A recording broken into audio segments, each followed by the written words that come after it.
Terima kasih pemirsa, Anda masih bersama kami dalam Tajam Dialog bertema dampak analisis off dan juga peluang digital switch on, begitu ya Pak Rohan dan Pak Ito masih bersama kita. Dan tadi sebuah pertanyaan ingin saya tanyakan kepada Pak Rohan terkait bagaimana rambu-rambu yang akan disiapkan oleh KPID utamanya terkait dengan peluang yang akan terjadi pada masyarakat yang akan memiliki wadah tanpa batas, unlimited ini untuk berkreasi, dampak dari migrasi digital ini Pak.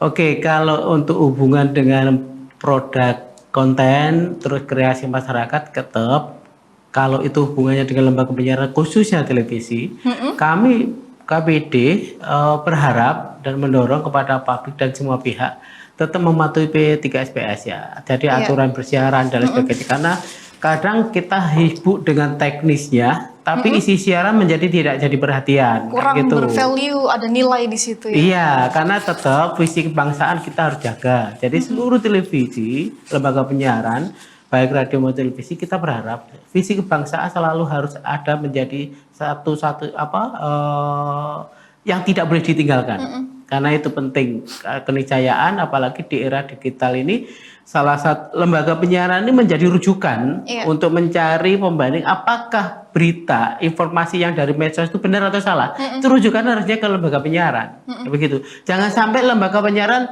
terseret dan ikut-ikut medsos. Kan gitu, kita berharap gitu. Jadi, boleh berkreativitas secara masif boleh. Tapi saya berharap begitu karena mungkin kita sampai hari ini selama periode saya memang berharap bisa berteman dulu. Nanti kalau sudah berlebihan juga lembaga penyiaran, kita akan memberikan sanksi-sanksi pasti itu. Iya, gitu. tentunya harus sudah bersiap diri untuk bisa jadi, mengawal masyarakat dalam produk kita penting mereka. Isi siaran itu penting daripada yang lain teknis itu. Silahkan monggo lah. Gitu.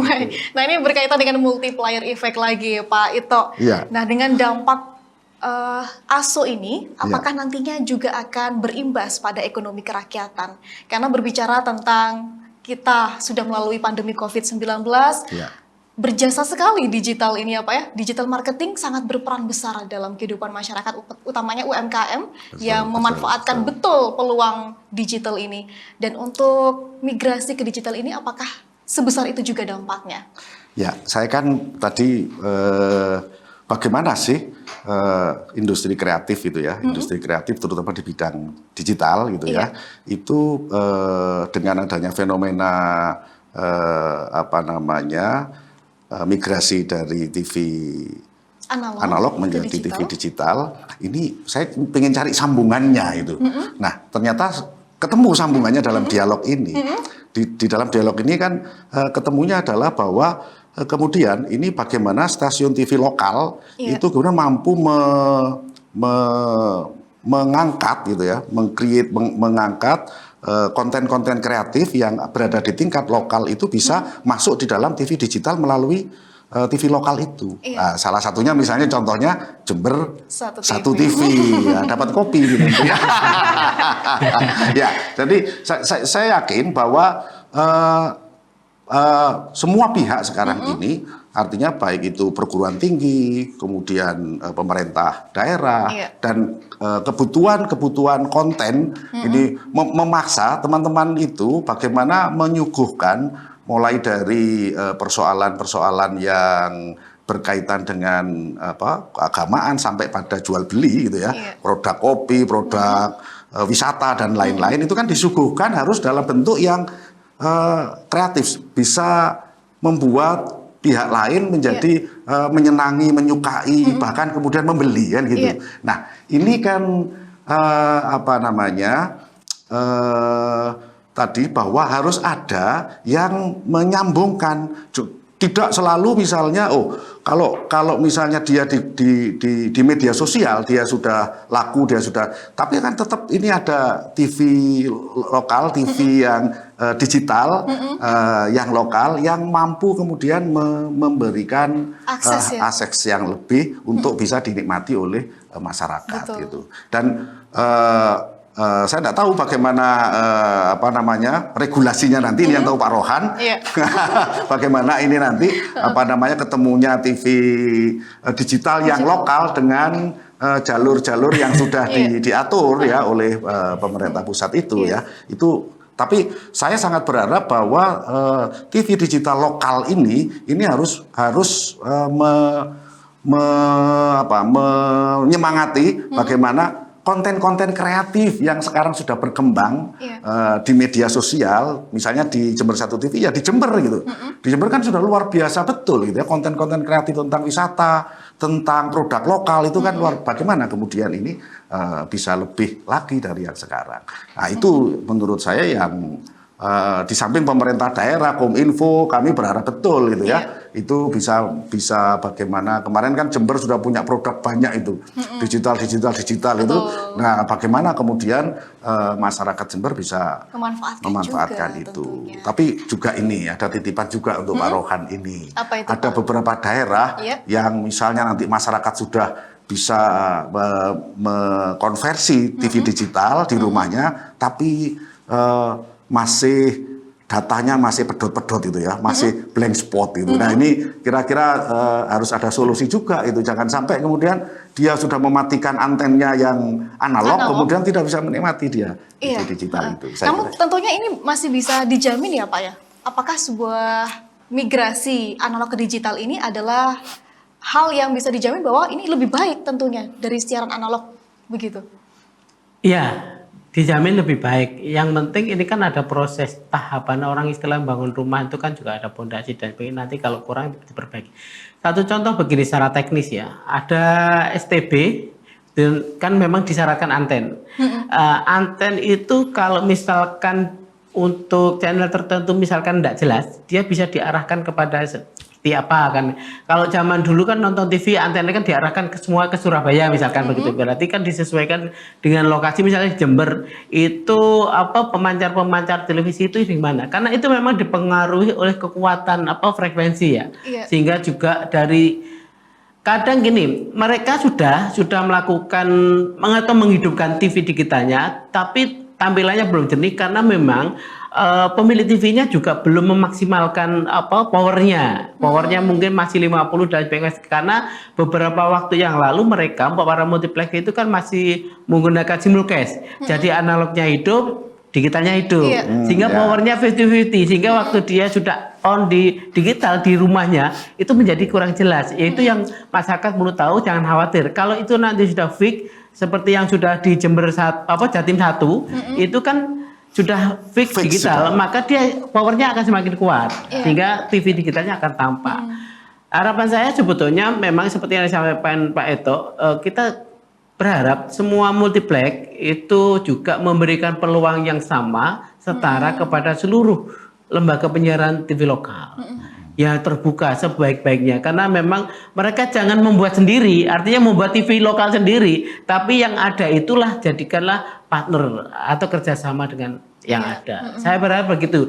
Kalau memang karena sudah ada, misalnya Jember 1 TV sudah ada, kenapa juga para multiplex harus mendirikan sendiri kan begitu? Lebih baik menggunakan kerjasama dengan Jember 1 TV. Baik, dan tentunya regulasi baru nanti tentu harus tetap dikawal oleh KPID. Betul, ya kita dorong sama-sama. Kita memang juga sedang menyiapkan draft regulasi termasuk perubahan perundangan kita, karena sudah lama tidak ada perubahan. Kita berharap juga akan ada poin-poin itu dan sebagainya. Baik, nah ini di segmen terakhir saya ingin minta harapan dari Pak Ito dulu mungkin terkait dengan pelaksanaan ASUS secara umum ini Pak sebagai pengamat media. Kalau secara keseluruhan gitu ya, kita ini tidak harus menuju kepada yang namanya perubahan menjadi televisi digital gitu ya. Bahkan mengangankan itu bahwa ini kita menuju kepada 5G gitu. Terus kemudian angan-angannya lagi terus lebih lagi itu ya. Nanti dunianya sudah jadi dunia metaverse gitu ya. Nah, sudah sampai ke sana gitu. Artinya bahwa itu sudah tidak bisa bahwa masyarakat kita harus menuju ke arah itu. Dan regulasi pemerintah itu sebenarnya kan manut kepada perkembangan dunia itu gitu. Sehingga ini mau tidak mau kita ke sana. Pemerintahnya bikin regulasi, nah masyarakatnya kan harus mendukung. Dan bagaimana kemudian dukungan ini bentuknya bisa memberikan nilai lebih. Betul. Harapan saya nilai lebihnya adalah bagaimana muatan lokal itu harus digali seluar biasa mungkin di era yang digital itu. Sehingga menambah nilai kemanfaatan yang tidak habis-habis. Lokalnya digali, artinya SDM-nya itu akan terus-menerus tidak akan bisa berhenti untuk menyuarakan potensi di tingkat lokal, dan itu akan sustainable, akan terus-menerus berkelanjutan. Nah, ini yang kita harapkan, dan harapan saya adalah TV-TV lokal yang digital itu kemudian bersinergi dengan TV nasional mampu untuk menangkap potensi-potensi itu. Sehingga keberlangsungannya memberikan nilai kemanfaatan bersama sebagai penguat ekonomi lokal dan juga lokalitas budaya itu sendiri tentunya ya Pak Ito. Dan untuk Pak Rohan, bagaimana harapan kepada masyarakat dan juga pemerintah ini tentunya terkait dengan migrasi kalau digital? Kalau dibilang harapan kayak harapan jaya. Jadi gini, pertama memang khusus buat pemerintah, wabil khusus pemerintah Jember memang mestinya juga ada sebuah concern juga, pemerhatian terhadap program nasional ini. Ini perlu diingat, ASO ini program nasional. Sementara kalau pemerintah daerah juga tidak memberikan kepedulian, care dan lain sebagainya, ya gimana mau jalan? Apa yang diminta hanya rakyat dan masyarakat terus. Kemudian bagi penyelenggara, lembaga penyelenggara televisi baik yang berjaringan yang ada di Jember maupun televisi lokal di Jember, bekerja samalah meskipun di dalam action kalian adalah tetap berkompetisi di dalam sebuah bisnis to bisnis. Tapi bekerja samalah untuk dalam setiap menjalankan ada program-program nasional pemerintah itu sendiri. Kemudian bagi masyarakat, seperti yang disampaikan Pak Ito tadi, bahwa semua perkembangan zaman itu keniscayaan. Makanya ada sebuah ilmu sederhana, ilmu Jawa istilahnya. Kalau memang sedang tidak ya sudah nggak usah nyetel juga nggak apa-apa. Tapi yang penting bagi saya berharap memang titipan sebetulnya gini.